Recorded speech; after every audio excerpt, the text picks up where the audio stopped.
Dickhead. Fucking bloody.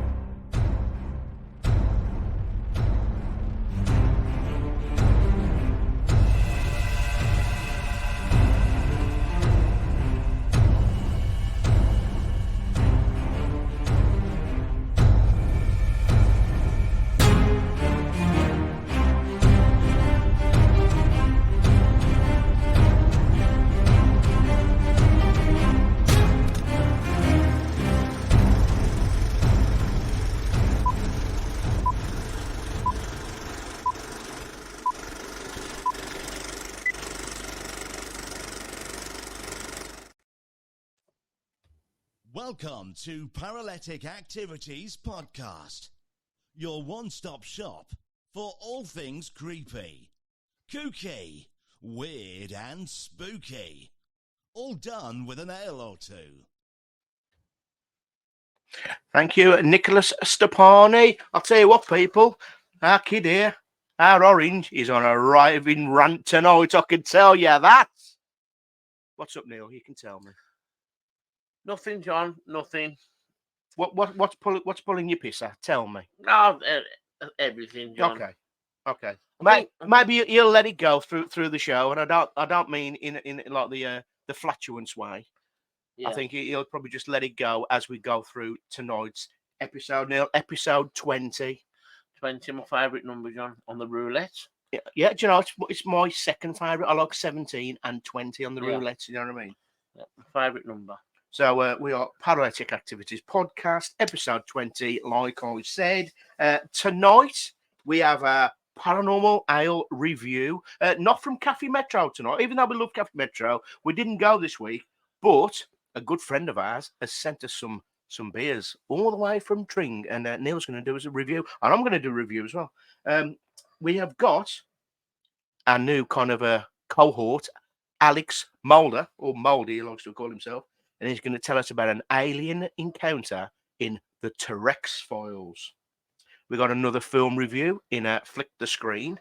We got a section coming back called Ask Orange. I'm going to ask him about the urban myth, the Serbian dancing lady, and what's his thoughts on that. And our good friend, our spirit guide, Dead Ed, is going to join us. He's floating around somewhere in the ether.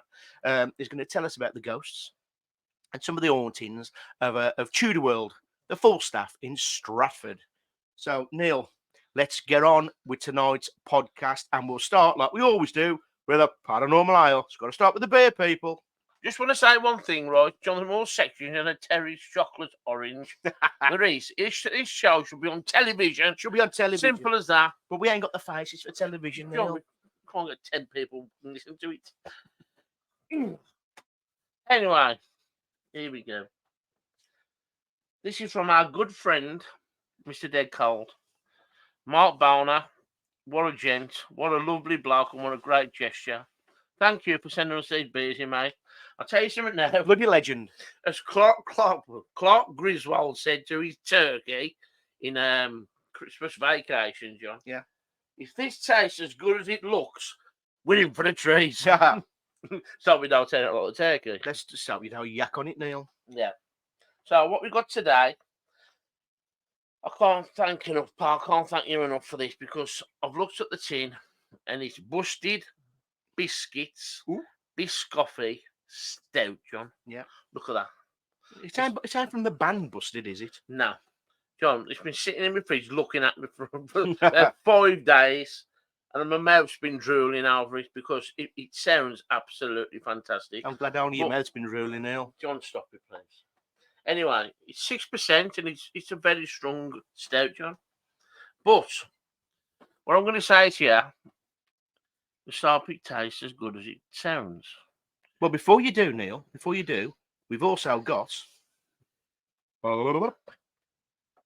Baked Alaska from the Mad Squirrel Brewery. Again, from Mr. Mark Boner, and it's an oat cream IPA, 6%. Mark, you will do for us. I can tell you that. Neil, really appreciate it. I think it's String Brewery, John, but I think could be. It's the Mad Squirrel Brewery that is packaged at, and it's made at. Yeah, but it's from Tring. Squirrel Brewery. looks a bit mad. I think it is anyway. Yeah. So Looks nutty. I'm going to give an honest review. I ain't just going to say, oh, yes, 5 out of 5, which is no bollocks. Best thing I've ever put in my mouth. Anyway, I'm going to smell it first. I told you about the flatulence, people. I warned you. It smells a bit biscoffy, John. Oh, nice. I'm going to just love that. Listen to that. Oh, shit. That's it. All over the television. He's off already. All over the script. He's only smelt it. All over my phone. Yeah, look at that. John, it's very, very dark in colour. Look at that. I need to whiff this. Oh, Neil, that's got your name written all over it. Right, Mr. Boner. I'm going to give it a go. And while he's giving that a little swig, I will pour this little bad boy. Baked Alaska, Neil. Love it. Sounds fantastic. Tell you what. I can't pour to save my life, though. Even if I started really on a nice. bar at Butlins. That is really nice, I'll tell you now. But Thanks for that, Neil. you know what it tastes like, John? Surprise me. It tastes like that Brewdog one. The dark Brewdog, the new one. Yeah. Tastes just like that. Yeah. And I love that. Yeah.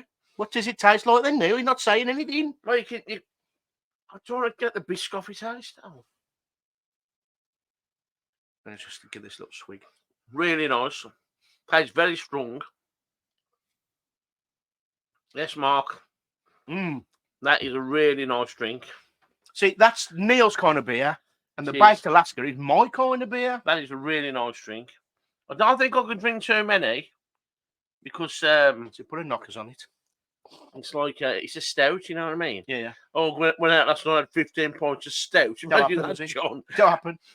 But I'll tell you what, I could drink 3 or 4 of these, and I'm going to give it a rating now. Go on then, Neil. Please do.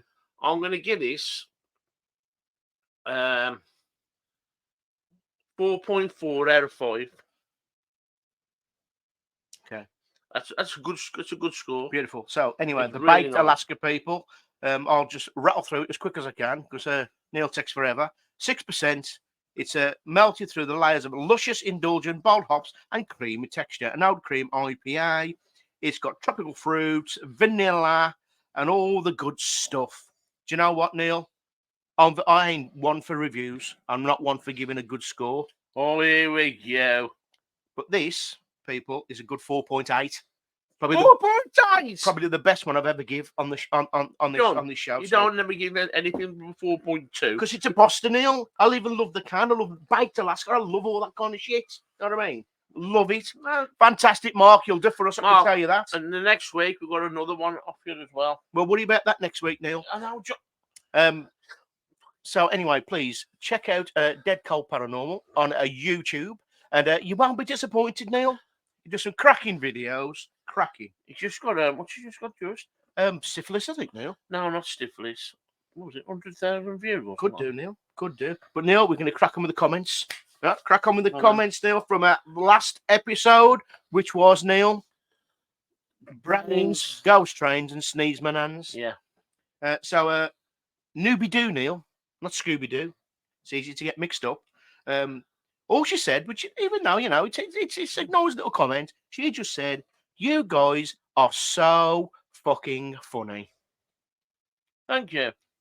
Really appreciate You that. will do for us. No, honestly, John, people like that are 1 in a million. Mr. Dead Cold, well, like we just said, he said he loved it. Laugh out loud, laughing faces, all that malarkey. Martin Lever, the Mothman Neil, he's back off his jollies. And he goes, just what the show needs, more swearing. And I think that's to do with you dropping the C-bomb. Yeah. And obviously our new cohort, Alid Moulder, has got Tourette's. He also says, because we talked a bit about David Bowie and his bottles of piss, he goes, Bowie was a genius, Starman, one of my favourite tracks of all time.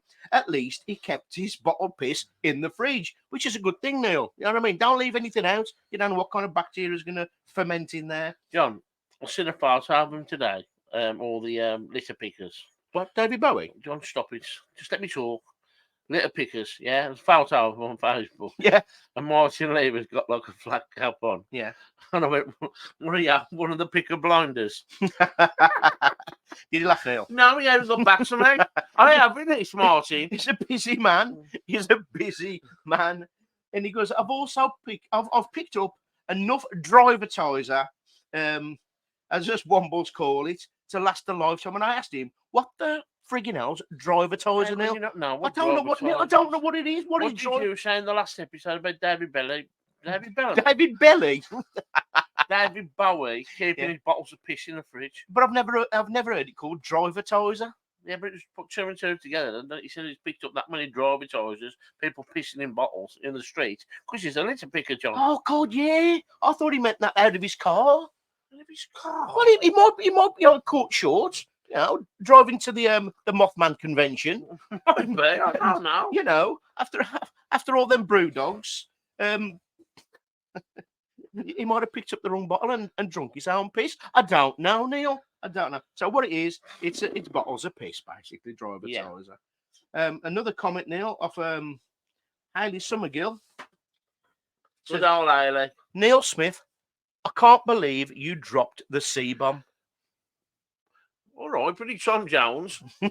C-bomb, C-bomb. He dropped the C-bomb. Yeah, Neil, can you please let's have less fucking swearing in this podcast tonight, please. I do apologise. Thank you very much. So there you go, Neil. That's the comments. We've got some more comments, Neil, but we've got to move on because we've got loads to get through. Do you know what I mean? Yeah, we can't get through all the comments. We can't. There'll be a show with them, others, John. We're going to do a show comment soon, Neil. Right. We get that many. Anyway, Neil, I've just been informed in my good ear, right, that our good friend, our spirit guide, Neil, Dead Ed, has just joined us in the Boodog Tavern. Neil, cheers, Ed. Right, I hope Ed. you had a good New Year, pal. He said it was a cracker. Yeah, I bet you know. Yeah, you dirty. Yes. So, Neil, we're going to talk tonight about the Falstaff Tudor World in Stratford, the home of Shakespeare, Neil. I don't mean Craig, who played for Walsall and West Brom. Yeah. Not him. William Shakespeare, Neil. That's where he used to he used to have a tipple there, Neil. They moved in the Black Eyed Peas.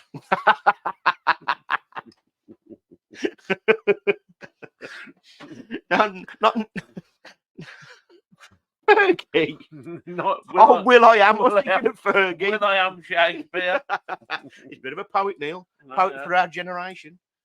I can tell you that. No, Neil, not Will I am. Me chair nearly saying round there. Oh, yeah. So anyway, Ed, go and get off with that. He's gone, Neil. He's gone. Did you hear him go? No. He won't, Neil. He's a ghost. No. He's a spirit. He's gone. He's sent him to the Tudor World in Stratford, Neil. And I'm just going to quickly say a little thing about the Tudor World, because we have investigated, and I'll tell you what happened when we was there. Fantastic place. Right, it's set within one of Stratford's oldest and most historic buildings, Shreve's House, Neil. That's what it's called. Now, Tudor World endeavours to create life in Tudor times, taking in the sight, sounds and smells of 16th century England. God knows what that smells like. John, I could smell it when I was in there. Told you, it's that flatulent. I told you it was going to be popping out. Now, with plague, pestilence, and all that goes with it, having been witness over the years to religious persecution, the plague and civil war before the building fell victim to a fire in 1595. It was also been described by Horrible History's author, Terry Deary, as the most haunted building in England, Neil. It would not surprise me, John. It would not surprise me. Now, it's a stunning building, Neil. What did you say you thought it looked like? I thought it looked like a piece of cake. It was made of wedding cake, John. Yeah. Neil thinks it looks like cake, but Neil thinks a lot of things look like cake. Here we go.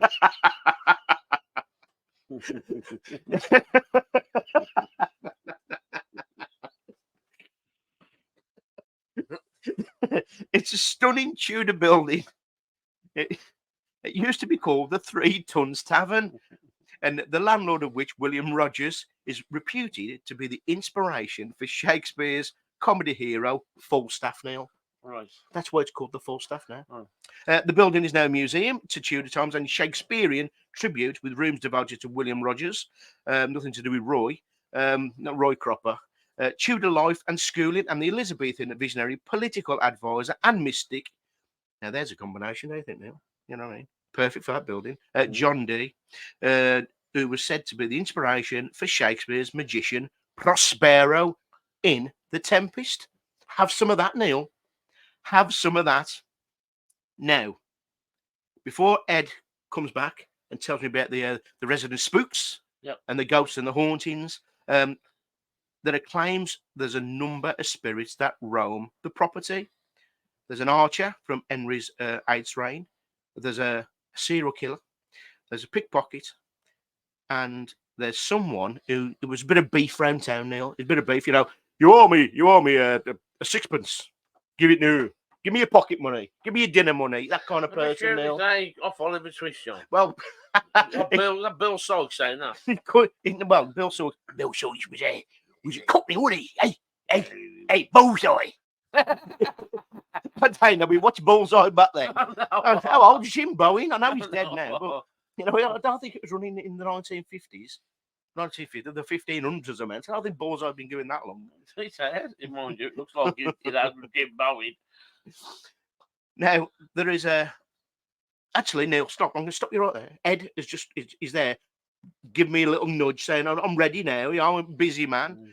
Now, Ed is telling me that the building itself sits upon no fewer than 5 ley lines, Neil.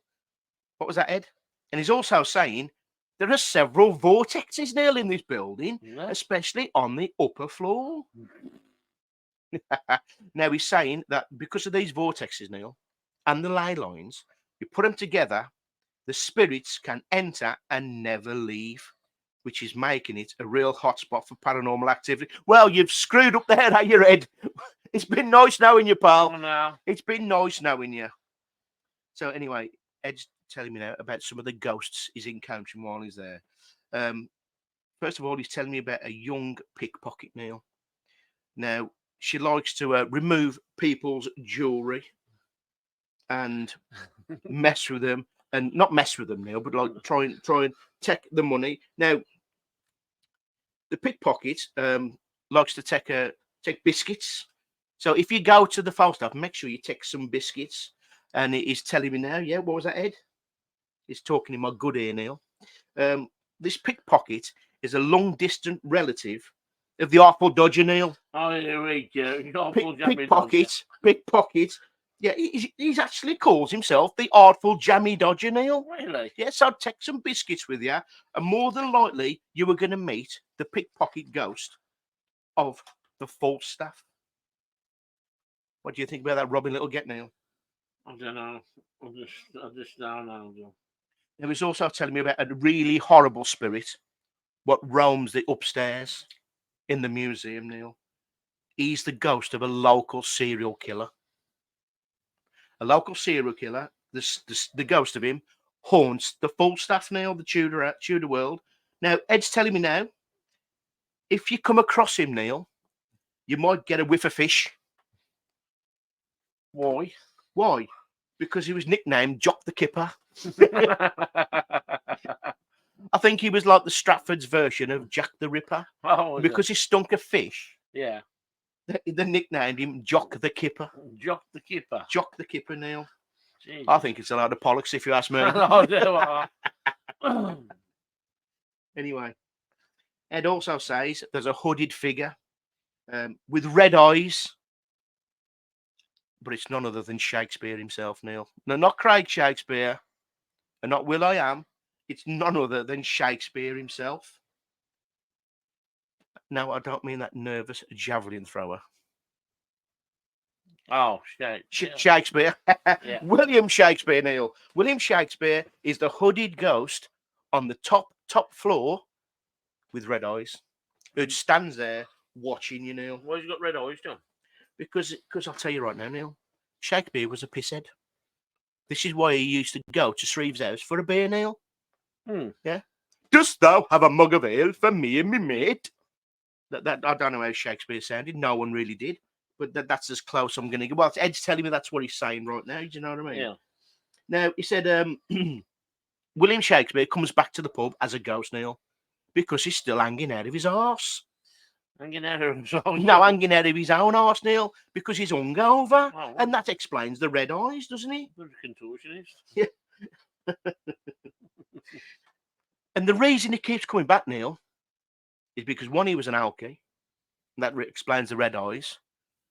But he comes back, so he wants to confront the landlord, Neil. Right. Because he's still barred.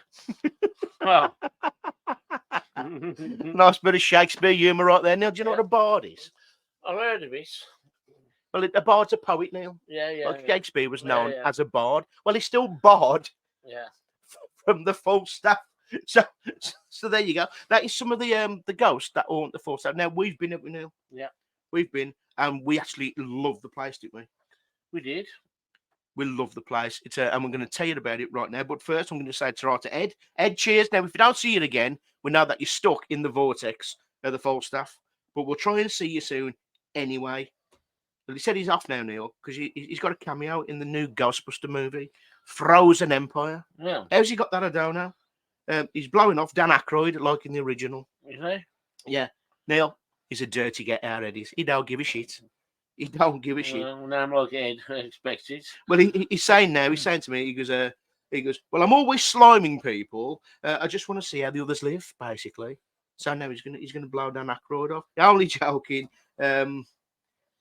It's all special effects. That's what he's saying to me. See you, Ed. See ya. When we meet you again, we'll catch up. Anyway, me, Orange, and the Riddler, Blaster, and Sinige, we met up with Paracom, Foxtrot on the team, and we went to the Falstaff there. And what was your thoughts about the Falstaff, apart from looking like cake? My thoughts on it, apart from Johnny Rotten. Johnny Rotten, there was the compare there. Well, he was the guide, wasn't he? Yeah, he was the guide, yeah. He was pretty funny, wasn't he, John, to be honest? It was. And you need something like that to make it.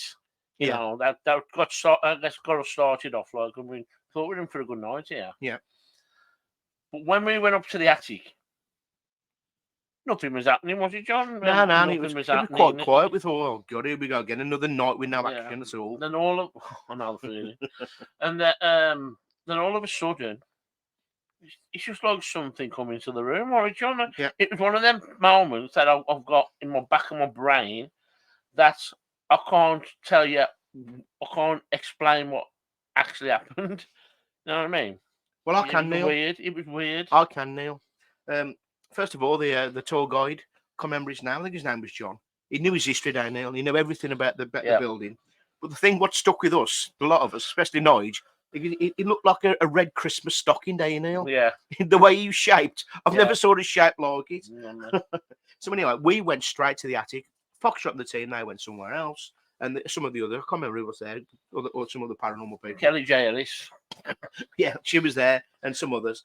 Now, we went straight to the attic down, Neil. Yeah. Climb up these vertical stairs. Now, I'll point out that we was told, make sure you climb up them correctly and you come down them correctly. Yeah. So we got up there. It was pitch black, wasn't it? Yeah. So we put the torches on. We got some equipment out. Old Faithful popped out, the old K2.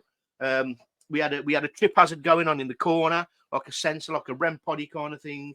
And there's also a copper pyramid in the corner, which is supposed to get more energy from that. Whether that's true, I don't know. That's up to your own interpretation. Now, nothing happened for 30 minutes. Now, when we filmed it, we did have a shit camera, so it's virtually pitch black apart from the lights from the K2 and the trip hazard.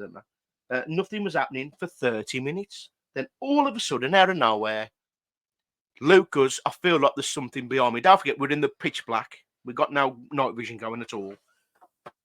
And he goes, there's something stood behind it. And as soon as he said that, the atmosphere in the whole room changed. We started seeing shadows, didn't we, from a little light coming down from the bottom of the stairs. Yeah. It felt like something was just wandering around the table behind us. It was like just going around, like checking out what we was doing, who we are, this, that, and the other. And at the same time, the K2's flickering, the REM pod's going off in the corner. It's like for 10 minutes, it went crackers. It's like something came in, had a look, see who he was, thought, oh, these guys are okay, then pissed off again. Yeah. And that was it. For the 8 hours we was there, that is the only time anything happened. But John, you'll always remember it. I'll never forget it, Neil. It's one of your There you favourite, go. one of your favourite 10 minutes, Neil. There you Remember? go. It was, yeah. And it was good. We went up there again later, Oh, from about 1 Amsterdam. o'clock, and nothing happened. And nothing happened, did it? No. And I think that's the way the paranormal works. Now, if you hit it at the right time, Yeah. in the right space of time, you know, bosh, you have that. Yeah. It's like getting a win on a scratch card. It is, John. You know, people could be there for days and days and days and not get nothing at all. We hit it at that time, 10 minutes. There you go. Comes in, then buggers off. That's right, John, because I watch videos, live videos, by the way, Yeah. out in the sticks. Yeah. Not mentioning no names at all. But they've got a full investigation before they even set up the equipment. I find that boring, wouldn't you? What do you mean? That everything's going happening before they've even set up. Yeah, 'cause it's all bullshit now. You know what I mean? A lot of it's all that the paranormal does not work that way at all. You're lucky to get a sniff. You're lucky to get a little flicker or a noise or a knock. You know what I mean? And for something to where everything goes off in 10 minutes and then goes away, to me, that's a good validation. And we went up there then later and just to kind of debunk anything, and nothing happened. No. Nothing at all. So explain that. I can't. You can't. Ridley can't. None of us can. So paranormal, I don't know. I'd give it a good 6 out of 10 on the paranormal scale, Neil. I'll give it more than that, John, because Yeah. I thought it was absolutely cracking them 10 minutes. Yeah, it was good. I'll give that a 9 base. A 9. Yeah. It's so generous with the I'll scores. tell you, John, it's lucky it's in the jackpot, like you said. It is. It Right. is. Don't give it a shitty 6. But that's the false stuff, people. Go and check it out. It's a good place to investigate. 1, 2, 3, 4 floors, ain't there? 4 floors. And the old cobble street's still there from back in the day when William Shakespeare was stumbling up there, hanging out of his arse. Yeah. You know, they're still there. You can go and check that out. There's a museum upstairs with some creepy ass mannequins and what have you. It's a nice place to investigate. It is. I would reckon it's not that expensive either. So anyway, Neil, on that bombshell right there, on that bombshell, Neil, we've got a new section, Neil. But it's an old section, but we're bringing it back for 2024. It is called Ask Orange. Here we go. We started with Ask Orange back in the day in 2019. We did, yeah. And this one is we're bringing it back. And I want to ask Neil about this urban myth, what's been going around, especially on TikTok. It's called the Serbian dancing lady. I'm just going to quickly tell you all about it and remind Neil, because I told him yesterday, more than likely he's forgot. So, Neil, pin your ears back and listen to this. In 2019, a video depicting a Serbian lady dancing in a very peculiar manner surfaced on TikTok, unraveling the mystery that had taken place on September 26, 1998. However, the details of this event remain shrouded in uncertainty, leaving much to the imagination of the viewers, Neil. So what was happening was somebody was walking with their mother, just walking down the street in Serbia, and they noticed a figure dancing in the distance. It was dark at the time. Now, the lady was doing this dance. I can't remember what they call it, but it's a proper Serbian dance, and there's Serbian music what goes with it. The lady suddenly charged towards them, uttering profanities, like swearing at them and stuff, and proclaiming herself to be the ambassador of death. Now, she insisted that Nico's mother's life was required for an ancient ritual to resurrect the king of Serbia. Nico, the guy who took his mom, was mesmerized by the lady's otherworldly movements, and which seemed to engage every muscle in her body. In other words, she was flipping out, Neil. She was flipping out just as she was dancing on her own in the street, in the dark, in the middle of nowhere in Serbia. Nico and his mom, she recognised her was there, turned around and started chasing them with a knife. It's not something you want to see at like 1 o'clock in the morning, is it? You know what I mean? I've seen David Bowie and Mick Jagger dancing in the street. Well, yeah. You know what I mean? He danced like Mick Jagger, though. A little bit, yeah. I wonder if he got the inspiration He probably did. for dancing in the street. Now, there's a guy called Solomon, Neil. He was intrigued by Nico's description. So he went out on his own to do his own investigation, and he armed himself with a camera to try and get evidence of this Serbian dancing lady. So he ventured out into the streets of Serbia and unexpectedly came face to face with the Serbian lady. dancing in the same peculiar manner, which is like she just spins her legs and has her arms out wide like what's that big statue thing in Geordieland in Newcastle? The big like statue thing. It's like dancing like that, Neil. Yeah. Like a lava lamp. No, Neil. No, it's the statue stands up straight with her arms out wide. Yeah. It's something to the north. I can't remember what it is. Oh yeah. Angel of the North. That could be it. That could be. I ain't too sure. Any Georges? I apologize. Yeah. Why, paralytic activity? You got that bloody wrong, man. So she stands like that, dancing with her arms out either side. And so, anyway, they ventured out into the streets of Serbia and unexpectedly came face to face with a Serbian lady dancing in the same peculiar manner. Upon realizing his presence, she emitted a piercing shriek, exclaiming, "Your mother's soul is mine." Frightened, Solomon promptly sought refuge in his hotel room, Neil. I don't bloody blame him, Neil. I would as well. I don't blame him. If someone like that turned around and shrieked at me, I'd be off. I'd be off, Neil. I'd be like Sport Billy. I'd leave scorch marks on the floor. Not wearing your pants. Well, they probably wouldn't be there. I'd be shitting myself. Now, the reasons behind the fear instilled by the Serbian lady remain ambiguous. It is possible that this myth varied gently, with no definite explanations to I hate that. I can't. Big words freak me out. Say, yeah. Go on then. The substantious. With no definitive explanation to substantiate people's apprehension. Now, fear of mythical or supernatural entities often arise from the association with the unknown and kind of cultural beliefs, Neil. Yeah. That's what it's all about. Now, due to the mysterious and eerie nature, the origin of the myth is the story of a woman who fell in love with a man from a different village and is faced with family opposition due to their traditional beliefs. This is the backstory, Neil, of the Serbian lady.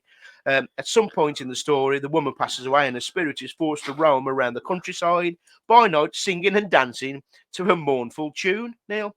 It is believed that the encountering her, the dancing shadow, as she called, is a harbinger of impending death or misfortune, passed down through generations. This legend has inspired various cultural and artistic expressions in Serbia, including music, literature, and film. Well, so she's pretty famous in Serbia now, isn't she? Well, I think the myth, the urban legend, is famous in Serbia, and especially on TikTok, Neil. You can go on there, you can watch loads of videos of people not only claiming to see the Serbian woman. Yeah. Obviously, a lot of them are all fake. Millions of them are all fake, Neil. But there's like people are now doing like dances and stuff, like breakout dances, like steps to the Serbian dancing lady. So, what are your thoughts on the Serbian dancing urban myth, Neil? What are your thoughts? Is it real or is it fake? I think it's fake. Even back in the day, 1998, when it first arose. 1998, John. Yeah. Special K was doing it in 1985. Who's Special K, Neil? They had a breakdance. You can't go a day without mentioning breakdance. Classic. It's a classic now. I'm not going to knock that.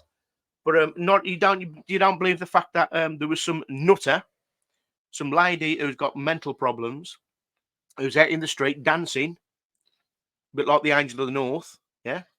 Yeah. And then people approach her and she's got a knife on her and she starts chasing them and trying to attack them. No, that's probably what it was, John. It's ain't now like mythical, whatever you call it. So you don't think it's paranormal? No. It's stupid. Okay, then. So there's one video, Neil, where there's a lady dancing in the street on her own and a guy's filming and talking, saying, "Oh my God, there's a Serbian lady dancing down there." But it looks nothing like the other one, the original and the other one before. And across the road, Neil, there's a black shadow of a man stood there watching, and it's like a black shaped demon. Well, one of the judges. No. It's had the X Factor, Neil. Definitely had Britain's Got Talent. Tonight we got the Serbian dancing lady. Strictly Come Dancing. This is why you haven't saw Simon Cowell or him, the other one, the Irish one. Walsh. That's him. Yeah, I saw him for a while because she buzzed her off. She chased him with a knife. Oh, right. So anyway, so there's a black demon-shaped mass. Looks like the Mothman. stood over the road watching it. And so the saying now that the paranormal around it all is that there's this entity what is possessing different women to do this dance and attack people.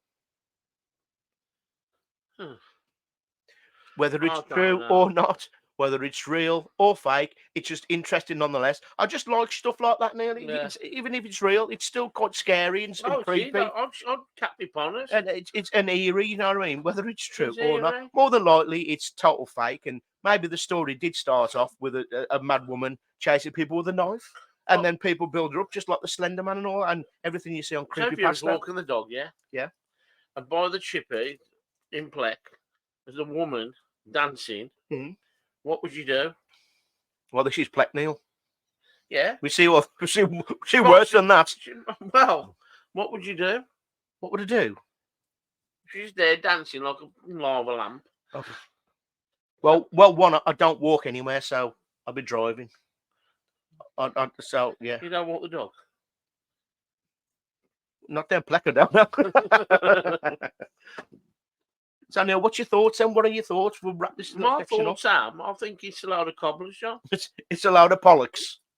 I do. I'm not just going to say it. Yeah. But I don't. I think it's just some psycho woman. Yeah. You know, who dances to get people's attention and then wants to kill them, John. So she's psychotic, you say. So you think there is truth to the story? There's probably truth to the story, yeah. Yeah. But it ain't no paranormal shit. No. Neil, I think you're right. I think he's hit the nail on the head there. So to wrap up Ask Orange for tonight with a Serbian and dancing lady, Neil says it's just a mad woman, and the whole story is just a pile of shite. Yeah, but good nonetheless. Yeah, it is. It's a good story. Because without stories, what would we have? Nothing. No, exactly. So Neil, talking of stories, now we all know that our good friend Orange here, he's the most unluckiest person on the planet. And is the most clumsiest person on the planet. Now, I have seen him trip over a wireless network. I've said that a few times, but it's true, and I've never saw anything like it. He landed in the bin, head first, a nice wicker basket. And, Neil, you've got a tale for us tonight. What is it? Well, I forgot about this, to be honest. Oh, no. Stop it! I forgot about this. It was when Corey was a kid. He used to have like a goldfish. Yeah. And this goldfish, John, was in a huge, and I mean huge, goldfish pole. Yeah. It was massive. Like a big bloody... It was the size of this table, John. I mean, that's big. That's to fill it with a bloody hose pipe. I mean, right. You know, I've had better ideas than this, John. I thought, I need to clean this. Yeah. Right. So, instead of like scooping all the... Go on. Instead of scooping all the water out, yeah, I thought to myself, I'm a big lad. I'll pick it up like, you know, Eddie Hall, Neddy Hall, right, and carry it to the bathroom. I'm trying to throw a microwave over a bale of hay. Now, you know, when they get them big balls and put them on the power drills, it was like one of them. Yeah. It was massive. So, I thought, right, then I'll pick it up. So I picked it up, I squatted. I'm going, right. 1, 2, 3. Lifted it up, John. So as I'm walking from the bedroom. Can I just stop you there? Why didn't you empty some of the water out? I can't be bothered, John. Okay. So I'm there, like the world's strongest man, with his big fish bowl, right? John, it's already, because you couldn't even see through it, John. Yeah. I didn't even know what the goldfish was. You couldn't even see through it. It hadn't been clean for months. All the, you know, all the plants and that. Like, the algae and stuff. The algae and all that. Fish shit. I've got halfway through the bedroom, John. Halfway in the bedroom, and my legs start to shake. Like a shitting dog. Like Yum Yum Elvis.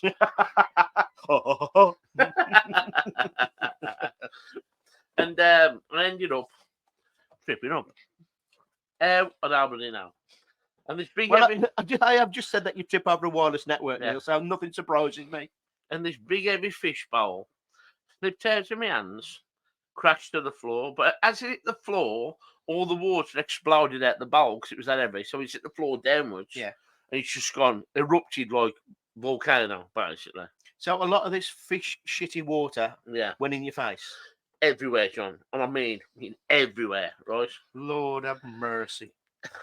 It was all in my mouth, all over my face, all over everything, John. Tastes like Colin, by the way. Right.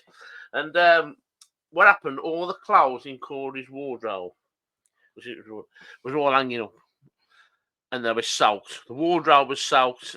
His telly was soaked. His bed was soaked. There was algae hanging off the lights. That was there before that, Neil. So I'm sitting there like pissed off, sitting on the floor, just I can't believe what's happened. So I've got the bar, which is near enough empty now. I thought, sorry, so I'll get to the bathroom, clean it all out. I cleaned it all out. Fresh water, John. You could see it was sparkling, crystal clear, John. Peckham Spring. It was like Peckham Spring, yeah, right. And then it dawned on me, where the fuck's the goldfish? Oh shit! This is Corey's little pet. You know Did what I they mean? look after it, Neil? He did, Johnny. How did he? Do you know what I mean? He used to put Chris It was- in there and everything. Floating around in his own shit and piss. I know. Pure goldfish. Poor Well, goldfish. Anyway, we're after an hour of looking, John, for this goldfish, which is time's running out because it don't last very long. You No, know. they don't. I'm taking all Corey's clothes off the hangers because they've all got to be washed. And lo and behold, John, how this happened, and I'm not making this shit up. People can say, oh, well, lad, bannocks. I'm not making this crap up, right? I felt in his blazer pocket, and the fish was in the pocket, stuck to a refresher.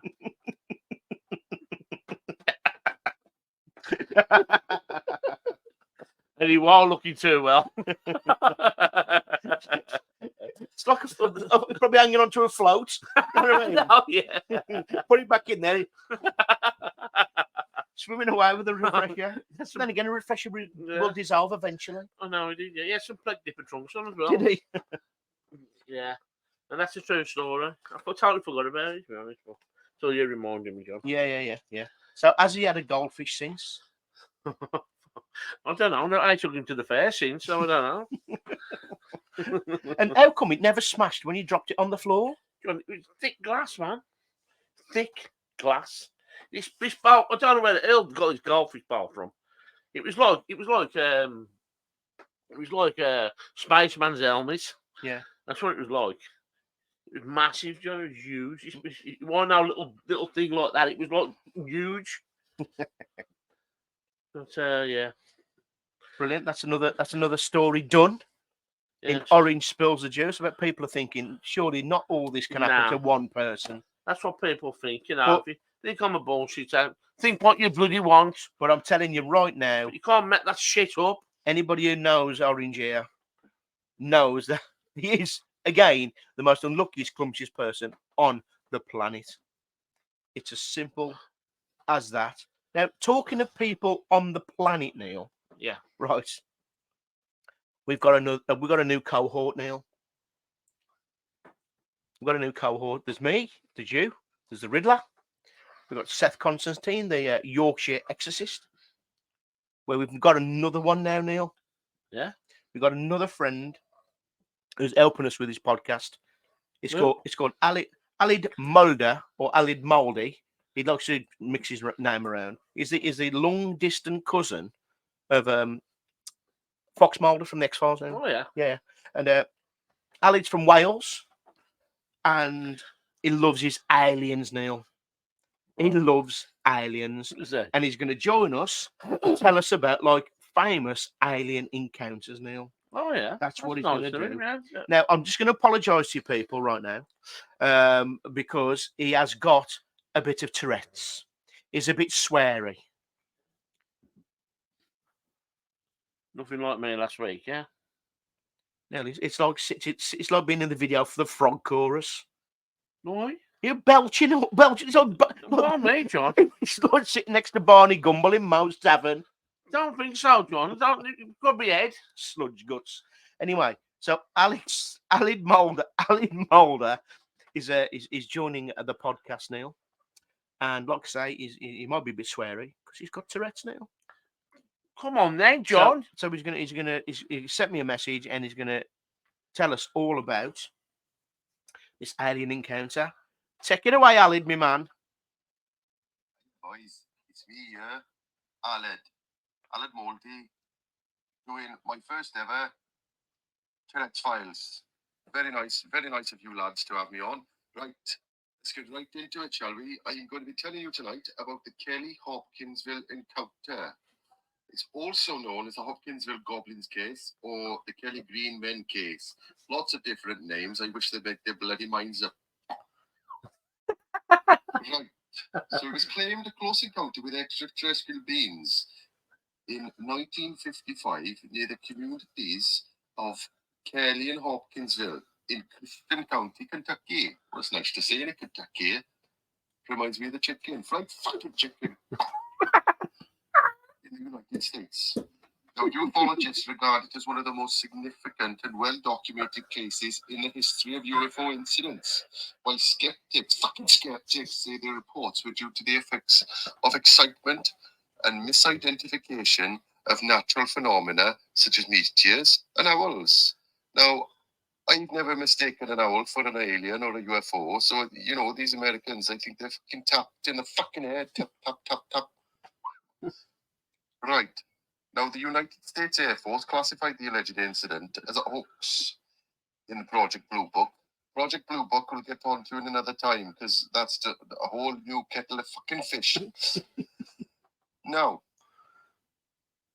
it's claimed that on the evening of August the 21st, 1955, 5 adults and 7 children, it's a lot of people, arrived at the Hopkinsville police station, claiming that the small alien creatures from a spaceship were attacking their farmhouse and that they'd been holding them off with gunfire for nearly 4 hours.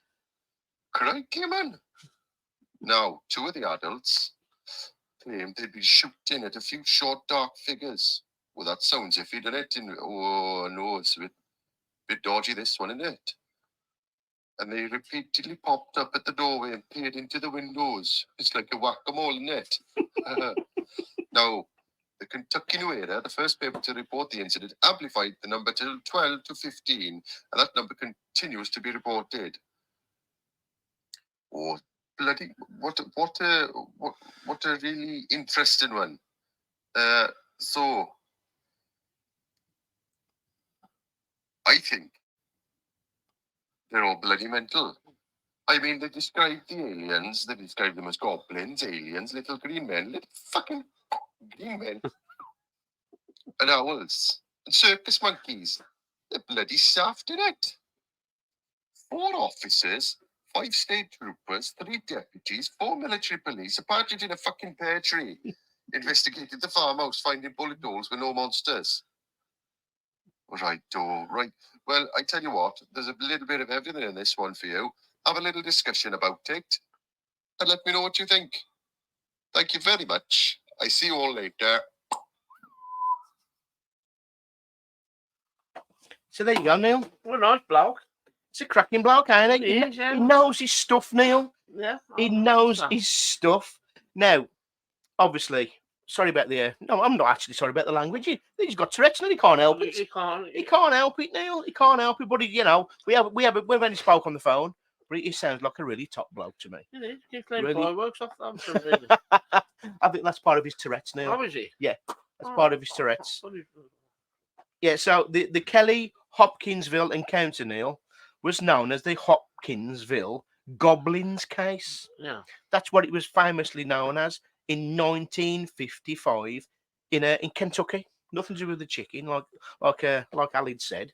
Now, for that night, these farmers, Neil, were basically claiming, in a nutshell, that aliens were attacking the farmhouse, and they looked like green goblins or monkeys, and they're saying there was aliens, Neil. But more than likely, Neil, back in the day, they didn't have any cameras and stuff like that. There is news cuttings, and you can go on and find the story, the backstory. Mm. But more than likely, there was probably off the tits on moonshine, and there was a few elves in the area. Now, the elves in question were not little green men.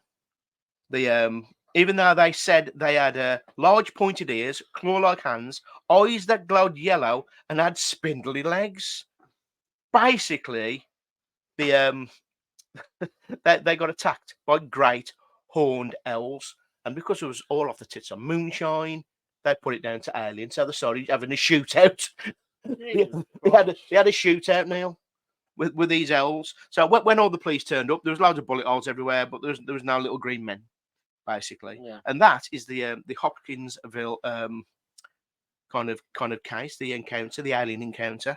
Cheers, Alid. Cheers, Ali. What are your thoughts on that, Neil? What would you think if you was like off your tits on moonshine and you saw these like big elves flying at you? Would you think there was aliens? No.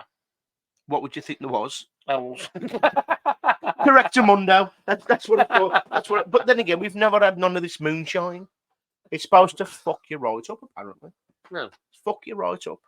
So, Neil, we're just going to move on. Cheers, Alid. You will differ us. I can tell you that. Cheers, pal. Hopefully, we'll be back in 2 weeks with another alien encounter. But I think Seth's back next week now. I would say. Yeah, I'll Seth Constantine, the Your Exorcist. And I think the cryptid factor as well, Neil. Oh, yeah. I think Luke the Riddler is going to be come on screen, Neil. That's what he's going to do. He's going to come on screen and he's going to tell us about that week's cryptid. So we'll look forward to that. Neil, you love a milkshake, so get your choppers round this.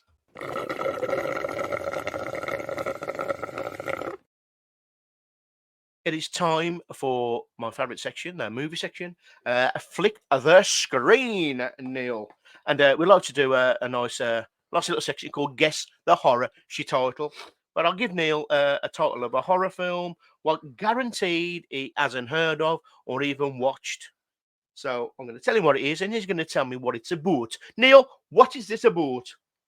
It's called The Bloody Muscle Bodybuilder in Hell. What's it about? The bloody muscle bodybuilder in hell. Yeah, it's dubbed the Japanese Evil Dead.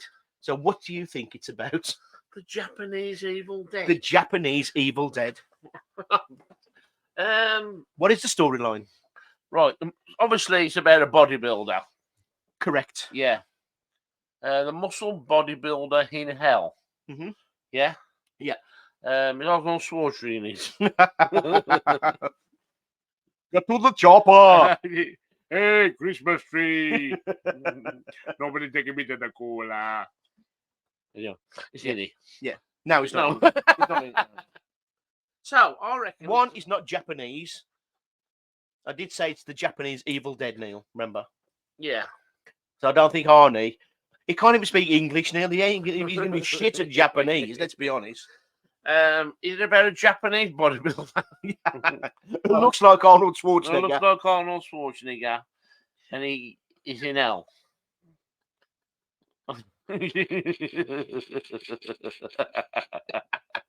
Is he? No. No. Neil, I'll tell you the storyline.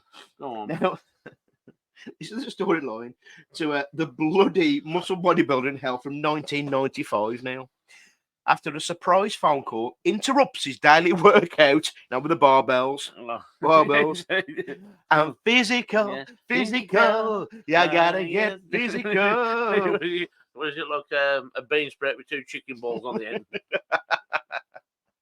The beefy bodybuilder, Shinji, agrees to meet his photojournalist ex-girlfriend to help with the research on haunted houses. It's a combination, I think that. Now, accompanied by a professional psychic, they visit an abandoned house, once owned by Shinji's father. But inside the house, a dark secret lingers, and they find themselves trapped and tormented by a relentless ghost with a 30-year grudge, Neil. Right. So basically, this bodybuilder goes to this house doing his physical workout, and he's basically being haunted and attacked by the spirit of this madman, basically, and his blood, gore. You can imagine, like even his girlfriend gets killed and she comes back, just like the Evil Dead, Neil. So basically, it's the Evil Dead in Japan in a gym. You don't need that when you're doing a workout, do you, John? You don't. You know It's hard what I enough. mean? It's hard enough as it is. It is, yeah. The worst thing about going to the gym is going to the gym. Yeah. That's my opinion. Then you're there, you're all right. I call It's it getting there. I call it the dreadmill. So yeah, Neil, that is the bloody muscle bodybuilding hell from 1994. Neil, are you going to watch it? No, Why not? there's loads of other films I need to watch, John. Apparently, he did actually do an advert for Fitness First in 2002. Did he? No, Neil. Oh, Old Shinji. oh yeah. I heard you had a brother who was a car thief, John. Yeah. His name was Tommy Tuckamoto. So tonight's film, people. Tonight's film is it's a recommendation from yours truly. Now, there's a lot of horror films out there which are very obscure. Yeah. Not many people know about them, and so I like to do a review on really obscure horror films. And tonight's film, Neil, is called Hell House, LLC. Now, I don't know what the LLC stands for, but it's in the title. It's a 2015 American found footage horror film. Neil, what are your thoughts on found footage horror films? AKA the Blair Witch. I'm a big Blair Witch fan, John. Yeah. I'll be honest with you. Well, because Lionel wasn't in it. Yeah, and Tony. I did believe it until the end, Yeah. and I think a lot of these obviously made up, you know what I mean? We're trying to make you believe that they're real. Yeah. But I must admit, when I watched this, I thought it was real. Oh, I thought it was real. so it's a Something found like that. footage film. Now, there isn't that many found footage films. The Blair Witch, I love the Blair Witch. Yeah. It was original, and that's why it was so popular. No one had really done anything like that. No, Ever. I never. And then not many people have done it since because, you know, if you get it wrong, it can be absolute pile of dog shit. Yeah. If you get it right, it's good. And me personally, I think they got Hell House kind of right, Neil. It did. So anyway, it's directed by Stephen Cognetti, and the film was shot as a documentary, and it follows a group of Halloween haunted house creators. So they get this old hotel called, of course, the Abaddon, I think it is, and they want to turn it into an attraction, Scare maze. basically, bit like that one in Chester. Yeah, so they want to turn it into like an Halloween haunted house. Still, that's what they want to do, and they prepare for the opening, and they're calling it Hell House. Now, tragedy strikes on opening night when an unknown malfunction causes the death of 15 tourgoers and staff. Now, the film reveals the lead up to the tragedy and what really went wrong that night, and the details of which have remained a mystery to the public. Now, 5 years after the unexplained malfunction causes the death of 15 tourgoers and staff on the opening night of this haunted house called Hell House, a documentary film crew visit the scene of the tragedy to investigate what really happened that night, Neil. That's why it's found footage. They take a cameraman with them. Now, the tragedy of that horrible October back in 2009 during a Halloween haunted house tour is still surrounded in mystery. Now, sadly, what led to the death of 15 people, both crew and customers alike, who paid to experience the original scares in a controlled environment, and it was in a small town called Abaddon, and it's still their greatest secret. However, Neil, as both the locals and the authorities claim, that the Halloween incident was a result of an unprecedented and unfortunate malfunction within the horror house. Now, in the meantime, the documentary crew determined to dig for answers in the derelict hotel where it all started, gathering testimonies, photographs, video material, all fragments of the intricate yet gruesome puzzle. Eventually, 5 years later, the sole survivor of that night in 2009, called Sarah, provides the documentary filmmakers with raw footage for the crew to witness firsthand. Now, Sarah, she's a big pivotal part of the film. She comes in about 15-20 minutes into the film after you find out we don't really know what happened, and then the crew go in and this, that, and the other, and then she turns up. She was the only survivor of that night.